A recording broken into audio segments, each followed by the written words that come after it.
안녕하세요, 아란입니다. 오늘은 솔로 일본 일주 총 비용에 대해서 여러분들께 소개시켜 드릴 수 있도록 하겠습니다. 많은 분들께서 얼마 들었는지 궁금해 하시는 분들이 계셔서 제가 영상으로 준비하게 되었습니다. 뜸들일 거 없이 바로 시작하겠습니다. 일단은 총 비용은 132만 1317원을 사용을 했습니다. 오차 범위는 플러스 마이너스 5만원 정도라고 말씀드릴 수 있을 것 같습니다. 그리고 아시겠지만 참고사항일 뿐 정답이 아닙니다. 쟤는 저 정도 썼구나 라는 정도로만 생각해 주시면 감사하겠습니다. 네, 총 비용은 이렇게 됐고요. 어떻게 이 비용이 나오게 됐는지 여러분들께 소개시켜 드릴 수 있도록 하겠습니다. 바로 시작할게요. 그 전에 많이 받은 질문이 있습니다. 안 쉬고 안 먹고 안 자고 움직이셨는데 혹시 행복하셨나요? 에 대해서 많은 분들께서 질문을 해주셔서 제가 일단은 이 영상은 총 비용 관련 영상이니까 마지막에 이 질문에 대해서 답변 드릴 수 있도록 하겠습니다. 그리고 일본 여행 꿀팁은 제가 차후에 업로드할 수 있도록 하겠습니다. 정리하는데 시간이 좀 걸리더라고요. 네, 그러면 바로 얼마 들었는지 시작할 수 있도록 하겠습니다. 솔로 일본 전국 일주 0일차 사용 금액 총정리를 해봤습니다. 일단은 제가 일본을 가기 전에 일본 여행용 멀티 어댑터를 샀고요. 그 다음에 이제 국제 면허증 발급하는데 8,500원을 또 썼고요. 비행기 값으로는 27만 3,800원. 그 다음 바이크 렌탈하는데 총 5일 들어간 금액은 6만 1,050엔입니다. 이게 보험료 포함된 금액입니다. 그래서 하루 첫날 14만원, 둘째 날부터 9만원 정도라고 생각하시면 좋을 것 같습니다. 근데 이제 렌탈 오토바이는 좀 많이 조심하셔야 됩니다. 만약에 제가 주행을 하다가 넘어져가지고 카오리랑 마우라의 기스가 날 경우에는 렌탈 업체에서 비용을 청구할 수 있습니다. 제가 아는 예시로는 어떤 분께서 타다가 넘어지셨는데 렌탈 업체에서 80만원 비용 청구가 들어왔다 라는 말을 들었습니다. 그렇기 때문에 오토바이를 타시는 걸 익숙하지 않으신 분들은 최대한 조심히 운전을 하시거나 조금 더 심사숙고 하시기를 추천드리겠습니다. 안 다치는 것도 매우 중요하고 오토바이 넘어지지 않게 조심하는 것도 매우 중요하기 때문에 이렇게 먼저 말씀을 드립니다. 그리고 제가 사용하는 렌탈 업체는 렌탈 819를 사용을 했습니다. 그럼 이제 1일차 사용 금액으로 넘어갈 수 있도록 하겠습니다.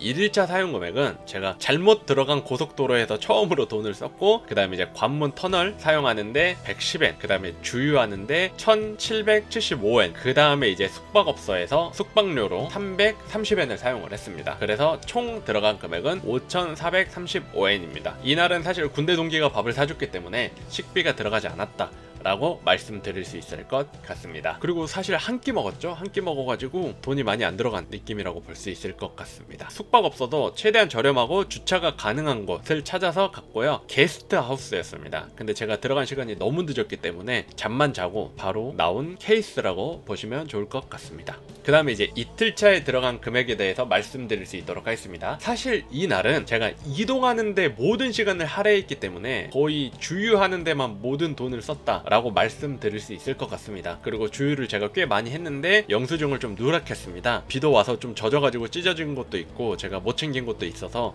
영수증은 많이 없는데 바로 설명드릴 수 있도록 하겠습니다. 이날 같은 경우에는 730km를 이동한 날이고요. 주유하는 데만 쭈르륵 돈을 쓰고 식비는 빵원, 제가 돈을 이날 밥을 먹지 않아가지고 식비는 빵원이 남았습니다. 그 다음에 이제 숙박업소에서는 3,000엔인 숙박업소를 갔기 때문에 총 제가 이날 사용한 금액은 1,878엔입니다.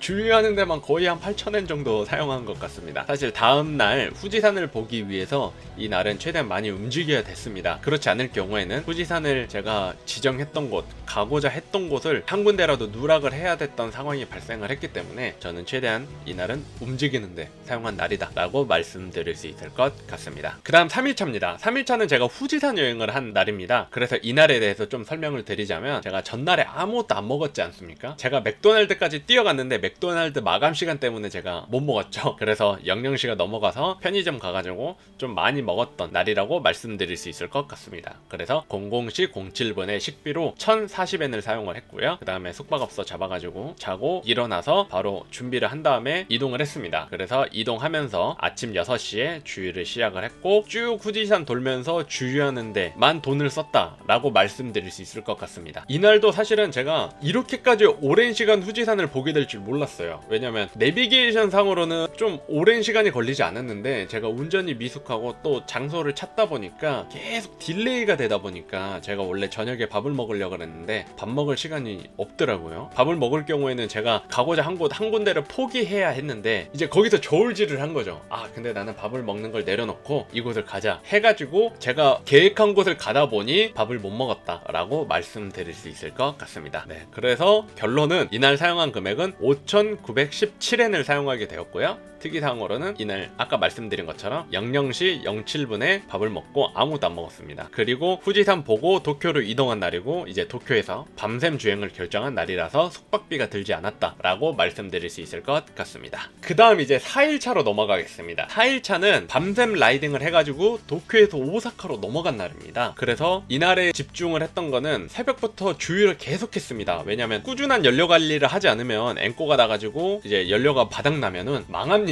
진짜로 낙동강 오리알 되면은 진짜 망하기 때문에 제가 주유를 조금씩 계속했던 날이었다라고 말씀드릴 수 있을 것 같습니다. 그 다음 이제 2시 7분에 처음으로 밥을 먹었고요. 밥 먹는데 사용한 금액은 519엔입니다. 또 이동하다가 편의점에서 좀 쉬고 그리고 아침에 좀 많이 졸려가지고 졸음운전을 하면 문제죠. 그래서 졸리길래 과감하게 쉬었습니다. 아침 8시 44분에 커피 한잔 마신다고 68엔을 사용한 이 썸네일을 찍은 날입니다. 찍으려고 찍은 건 아닌데 찍다 보니 찍힌 건데 네. 그 다음에 이제 주유를 꾸준히 계속 해가지고 이동을 했고요. 오사카를 크게 한 바퀴 돈 날이다 라고 말씀드릴 수 있을 것 같습니다. 그래서 이날 제가 밤까지 계속 돌아다녔는데 안 자고 거의 한 38시간을 이동을 했다 보니 엄청나게 좀 빡센, 저에게도 좀 빡센 날이었습니다. 사실 아까도 말씀드렸다시피 먹는 걸 내려놓고 내가 가고자 한 곳을 가겠다라는 그 목표로, 그 재미로 저는 그게 좀 즐거웠습니다. 그래서 최대한 많이 움직였고 영상으로 많이 남겼다 라고 말씀드릴 수 있을 것 같습니다. 그 다음에 이제 숙박업소를 잡는데 주말 오사카 주차 가능 숙박업소 최저 가격이 6,500엔이었습니다. 그래서 6,500엔이 들었다. 제가 오토바이 주차한 다음에 진짜로 밥을 먹은 거는 거의 한 밤이었죠. 네, 밤에 식비로 맥도날드 1,100엔을 사용을 했다. 그래서 결론적으로 이날 들어간 금액은 합 15,104엔을 사용했다 라고 말씀드릴 수 있을 것 같습니다. 그리고 넘어가서 이제 5일차 비 오는데 우중 라이딩 한 날이죠. 오사카에서 히로시마로 넘어간 날입니다. 이날 아침에 도톤보리 보고 꾸준히 쭉 이동을 했고요. 13시 37분에 처음으로 주유를 하면서 돈을 사용을 했고요. 또 계속 이제 군대 동기가 있는 곳으로 이동을 하면서 주유를 했습니다. 군대 동기 만나서 밥을 먹었기 때문에 식비는 들어가지 않았고요. 그 다음에 이제 밥을 먹고 주차장 가서 주차하는데 250엔을 사용을 했습니다. 그리고 이제 숙박업소 439엔을 사용했는데 제가 영상에서도 말씀드렸지만 여행을 하면서 제일 최고로 만족한 숙박업소가 이곳입니다. 온탕도 있어가지고 웜도 지지고 크기는 좁았지만 정말 깔끔했다. 헛소리 그만하고요. 이제 합이 7,289엔을 사용을 했다라고 말씀드릴 수 있을 것 같습니다. 그럼 다음으로 넘어가겠습니다. 6일차 사용금액 총정리 말씀드리겠습니다. 이날은 바이크를 반납하는 날입니다. 그래서 히로시마에서 후쿠오카로 이동한 날이고요.